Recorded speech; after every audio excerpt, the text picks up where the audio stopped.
Je me suis engagée avec Michael pour le soutenir et puis il n'avait que 18 ans, donc pour avoir un œil sur ce qu'il faisait aussi à l'origine.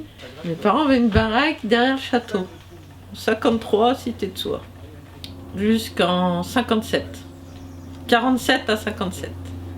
Moi en fait, j'entendais tout, j'ai pas vécu ici mais j'entendais tout le temps parler de Soie, parce que mes parents et mes frères et sœurs en parlaient de choses qui s'étaient passées à Soie et des fois ils rigolaient, puis ils avaient des amis qui venaient et ils rigolaient en se rappelant des choses de Soie qu'ils avaient vécues. Alors moi je disais bah mince, alors ça avait l'air d'être bien ça, moi j'ai rien connu de tout ça, zut alors. Et puis après quand je suis revenue sur Lorient, Michael venait au centre aéré au PLL à l'Orangerie. Et il posait plein de questions sur le château, et pourquoi c'est comme ça, et pourquoi c'est en ruine, et pourquoi il y a une bâche qui fait du bruit comme ça. Et puis alors je lui disais, bah, demande à papy, parce que papy va t'expliquer. À quel moment c'est plausible? Quand on a 6 ans, vécu en baraque ici, quelle baraque, qu'est-ce que c'est, de quoi ça parle? On m'explique qu'après-guerre, ils ont été sinistrés, qu'ils n'avaient plus de logement parce que la ville avait été détruite. Ça faisait beaucoup d'informations, et qu'ils ont vécu ici en attendant que la ville se reconstruise. On va chercher une photo, on va chercher des choses, puis on va t'expliquer. Et là je me suis dit, c'est pas possible, il faut faire quelque chose, cette histoire de baraque, elle va disparaître. Alors après on a quand même plus ou moins pas réussi, parce que sinon on n'aurait pas la catastrophe derrière. On a quand même remis un mot sur une architecture, on a quand même remis, je dis on parce que c'est l'assaut, c'est d'autres rencontres, c'est toi derrière la caméra, c'est plein de monde, c'est les bénévoles, on a réussi à remettre en route quelque chose autour de ces baraques qui s'est quand même multiplié. On n'était pas les seuls, mais on a été les premiers à se poser des vraies questions de conservation, de patrimoine, d'au-delà du souvenir, de la mémoire. On était vraiment les premiers à se poser la question de l'histoire, je crois. Un jour, on nous a écrit, on nous a dit voilà, on a une baraque, on va la démolir, est-ce que vous la voulez? On est en 2005, on a des élus qui viennent pour inaugurer une plaque, on en profite, et puis là je dis bon bah écoutez, on nous donne une baraque, si on s'en occupe, est-ce que vous nous laissez un bout de terrain? Et contre toute attente, la réponse a été oui. Et on s'est débrouillé, donc on a mis une baraque, c'était pas du tout prévu. Condition résolutoire qui annule tout au cas où on n'ait pas pu, et qu'il y ait une catastrophe et qu'on n'ait pas pu l'enlever avant le 1er septembre. Rassurez-vous, elle sera plus là avant. Et donc c'est stipulé qu'on n'a absolument on prend dans l'état et qu'on n'a aucun recours contre vous, de toute façon on n'a aucune envie. Hein. C'est écrit. Non, c'est écrit, on va avoir recours. Voilà. Au moins vous aurez un peu plus de soleil. Ah bah il y a toujours. Hein. Bon, derrière peut-être là, mais Ouais. derrière. Et si vous avez vu le film, il y a dessus aussi. Ah, j'ai pas vu le film. Alors ici, c'est disons la salle à manger, quoi. La pièce la plus grande.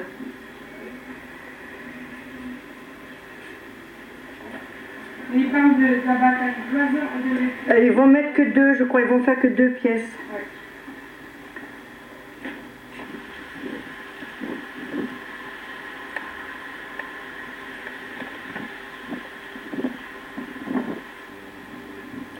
C'est le chantier.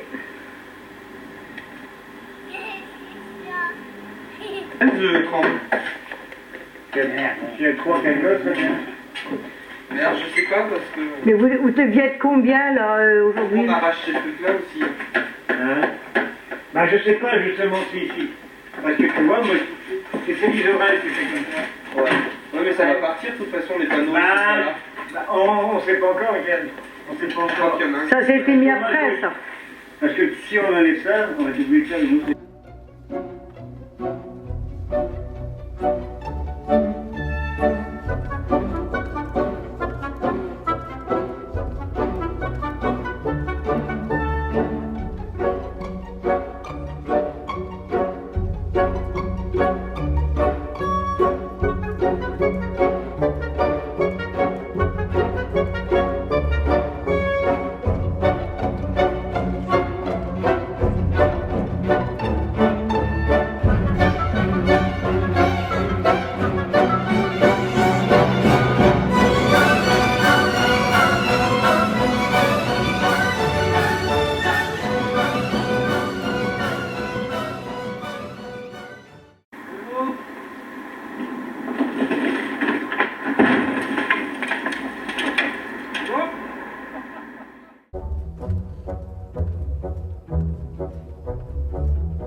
Pas eu trop de vagues quand même? Non, non, ça va, j'ai pas mal rattrapé. Ah ouais. Ouais, ça rattrape bien quand même, ça. Ah ben c'est bien. Et vous avez commencé quand? Mardi. Ah ben en effet. Voilà. Pas mardi, mercredi, jeudi. Que 2 jours pour faire tout ça? Ouais. Eh ben. Bien. Voilà. Première fumée de la baraque. Tu veux ça? Ouais. Oh là, regarde comme c'est bien. Regarde ça. Oh là. Au poil. Oh. Ben, ça fait 19 ans que je suis dans l'association. Je suis venu parce que j'y ai habité. Je suis arrivé en 47, en juillet de 47. Bon, J'ai parti en 64. en 64. Je suis resté jusqu'en 64. Puis on a construit les baraques.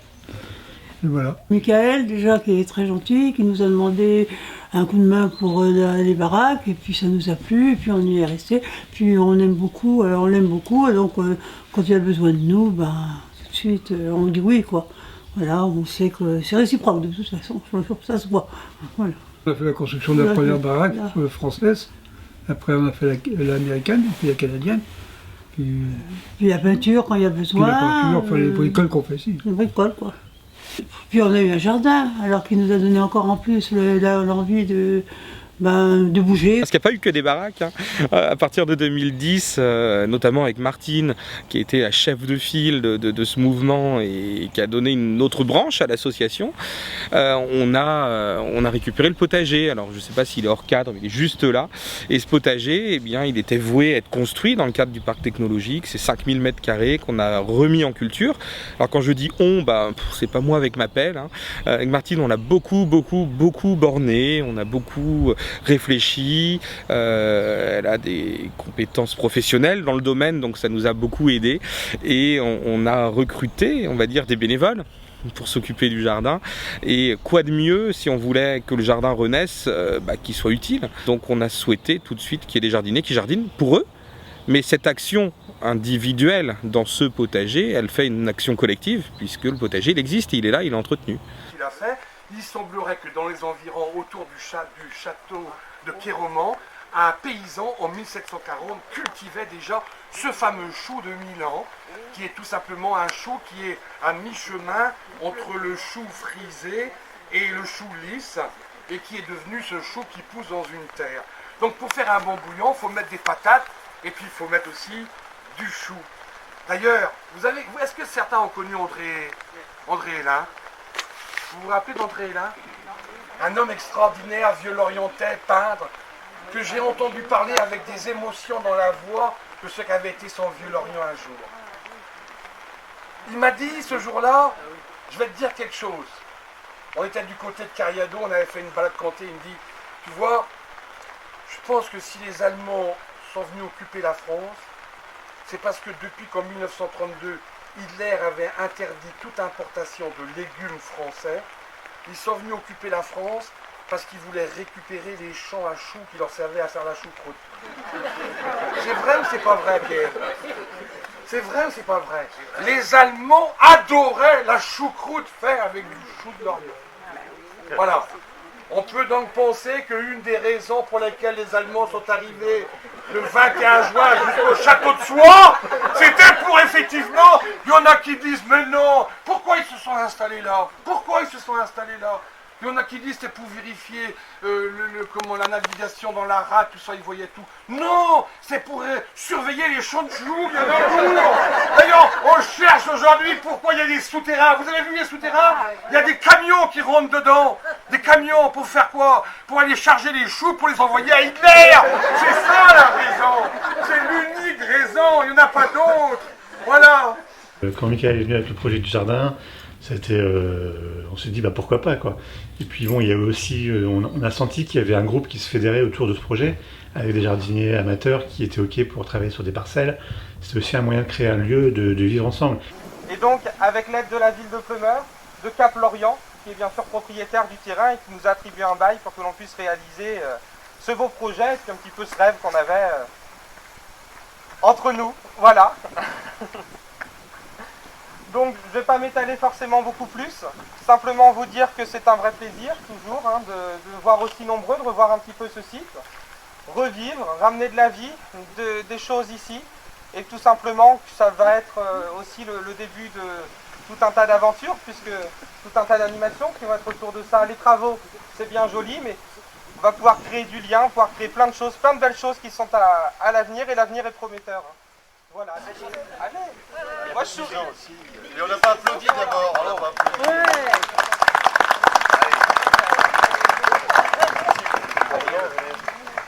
Et on va vous donner les ciseaux. Les ciseaux. Voilà. C'est moi qui coupe alors. Attends, plus rien. C'est bon. Bravo. Il faut couper plusieurs. Ah oui, il faut plusieurs. Et donc c'était un test qui s'est mis en place là et ça a bien fonctionné quoi. J'étais correspondante de presse, donc je couvrais les assemblées générales de Mémoire de Soi, donc c'est comme ça que j'ai eu les premiers contacts avec l'association et puis que j'ai vu leurs premiers pas voilà, de collectage à l'époque vraiment sur le temps des baraques. Et puis bon, après il y a eu toute l'histoire des baraques qui sont arrivées ici. Et ensuite je suis devenue adhérente et j'ai pris un jardin quand il y a eu les jardins familiaux, enfin je sais pas, jardins partagés. Partout où j'ai vécu, en fait, je me suis toujours intéressée à l'histoire des lieux où je vivais et ce qui avait construit leur identité. Donc voilà, c'est le genre de démarche qui me plaît. Que de souvenirs à égrener dans la mémoire des gens qui racontent leurs souvenirs de la cité de Soie. L'électricité au début où il n'y a pas. Alors on tombe dans des trous de bombes autour. Il y en a même une vieille, comme elle ne voit pas clair, dans la vinaigrette, au lieu de mettre du vinaigre, elle met du rhum. Et son bonhomme dit c'est vachement bon, hein, t'as qu'à mettre le vinaigre. Il y a le vendeur de Berny, il y a l'épicerie où on peut aller goûter le beurre, à droite le doux et à gauche le salé. Ah, tu me mettras la moitié de chaque, ça fera du demi-salé. Et puis la grande fête de Soie, on a perdu tout ça aujourd'hui. Voilà, nous qui sommes un peu devenus des assistés du cerveau, des lobotisés du spectacle, parce qu'il faut qu'on nous apporte tout. De ces gens qui, en 1948, se sont redressés pour se dire, on est là dans la cité, c'est notre cité, c'est nos baraques, on va faire une fête. Ben, je vois qu'il y a beaucoup qui regrettent les baraques. Hein. Ben, tous pour ainsi dire. Quand on est dans la baraque américaine, ça a été un long combat, un long chantier pour pouvoir réussir à implanter cette baraque et la récupérer. Et c'est vrai qu'il a fallu faire beaucoup de lobbying, remuer un peu tout le monde pour pouvoir obtenir les autorisations, les prêts de matériel pour les transports. Enfin bon, il y avait heureusement tout l'engouement autour de l'association et puis la bienveillance qui ont fait qu'en fait on a réussi à trouver quand même des moyens techniques par la ville ou par les associations ou par des particuliers de Pleumeur en fait qui se sont fédérés autour de ce projet et c'est vrai que c'était une belle réalisation. On est content d'être là.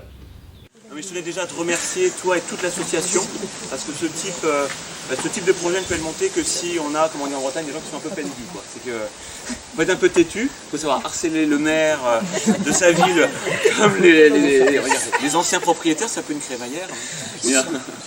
Mais encore bravo pour toute l'énergie, je crois que au nom de la ville, enfin, je vois un certain nombre d'élus ici présents, Nous, on a un projet qui était déjà de sauver, je crois que c'est la première partie de notre programme, c'était de sauver ce château de Soie, pas tant pour la valeur des pierres, mais pour la valeur symbolique qu'il représentait.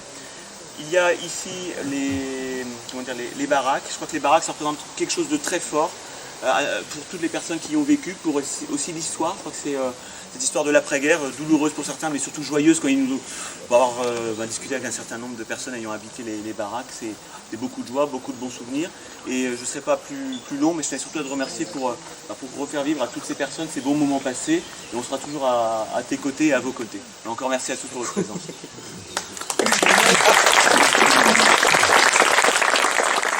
Déconstruire des maisons pour les remettre en place ici, voilà, il faut beaucoup de bras, beaucoup de volonté, beaucoup d'organisation. Quand Michael arrivait et proposait quelque chose, il avait un nouveau projet en disant tiens, j'ai repéré une baraque, on pourrait l'implanter. Oh là là, tout le monde disait oh c'est pas vrai, qu'est-ce qu'il y a encore que nouvelle idée quoi. C'était ça quoi.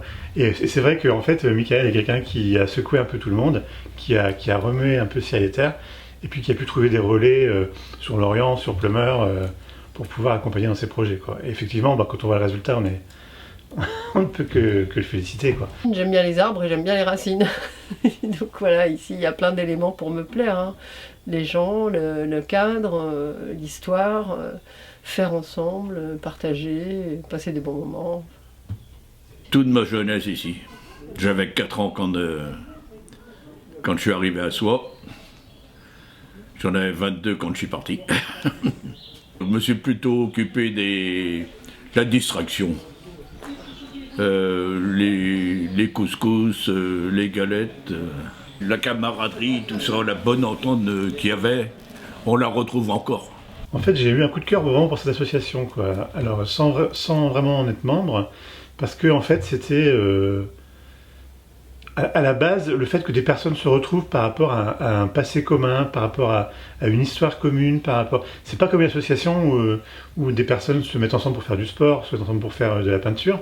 Là, c'est autre chose qui lie les gens. C'est vraiment une histoire, c'est un vécu, c'est de parents, de grands-parents, et du coup, ça renforce quoi. Et on sentait, moi, chaque fois que je venais dans les réunions de l'association, que ce soit les repas, les vœux ou diverses manifestations, on sentait que les gens, il y avait quelque chose entre eux qui était vraiment, c'est de l'amitié, c'est fraternel, c'était vraiment, on sentait qu'il y avait une famille quoi. Rapidement, j'ai découvert que cette association elle avait un niveau supérieur à la plupart des autres associations qu'on peut voir sur le patrimoine.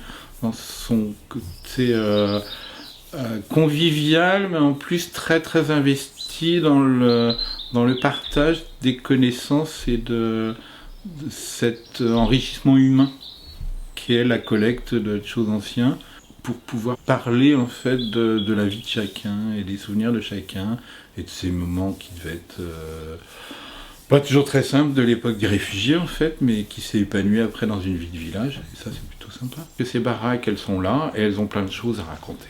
Que ce soit du passé mais aussi pour le futur. Toutes les baraques, la vie qu'on y menait sont susceptibles de nous parler de développement durable, de bonnes pratiques pour prendre soin de la terre, enfin ainsi de suite. Donc voilà. Mon attachement à Mémoire de Soie est né au départ de mon père et de mes grands-parents qui, une fois rentrés de Tunisie, sont venus habiter à Soie dans les baraques. Moi j'ai toujours entendu parler mon père et mes grands-parents comme Soie un lieu où tout est possible. En fait ils avaient recréé une micro-société, un groupe où tout le monde s'entraidait malgré la difficulté de la vie, avec beaucoup de rire et beaucoup de solidarité. Les 3 baraques qui sont à Soie maintenant, on a cette chance inimaginable qu'elles soient passées par la protection monument historique, enfin, c'est fou quoi. Ça aussi c'est un hommage, c'est pas à moi, je me regarde pas dans le miroir en me disant waouh, on l'a fait, mais tous les gens qui ont vécu là-dedans, qu'on a pu traiter comme des moins que rien, ils ont vécu dans ce qui est maintenant techniquement des monuments historiques. Comment on continue à transmettre cette ambiance quand même qu'un jeune homme a réussi à remettre en mouvement auprès de plus âgés, et c'est vraiment super chouette.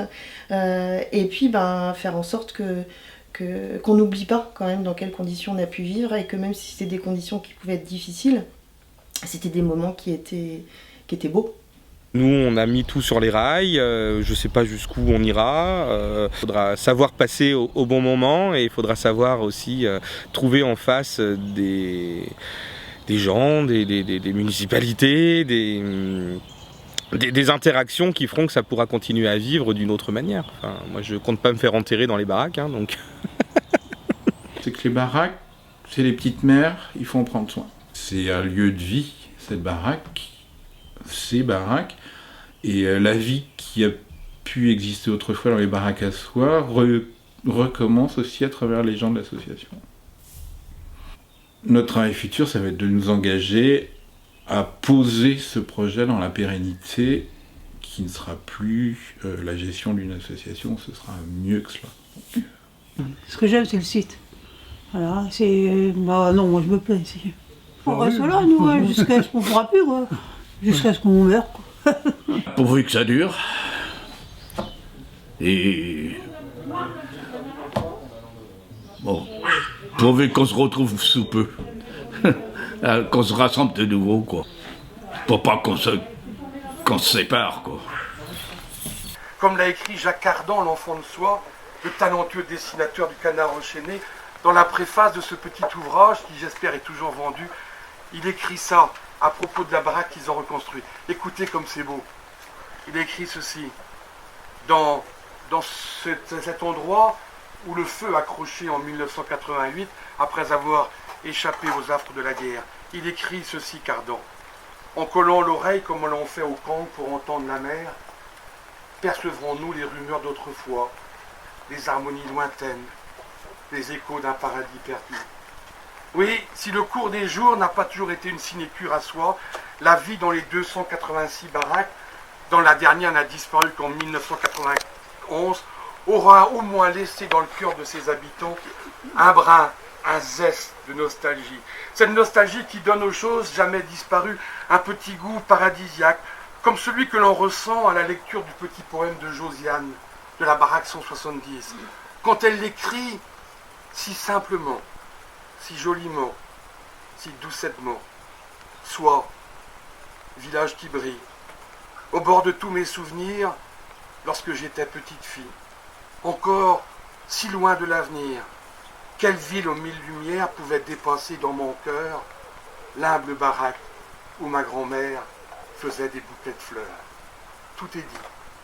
Mais il reste tant à faire pour éviter que cette mémoire collective ne s'engloutisse à jamais dans les flots d'un oubli éternel qui nous rendrait demain un peu plus aveugles, un peu plus sourds, un peu plus muets. Sauvons soi et sauvons-nous en même temps avec.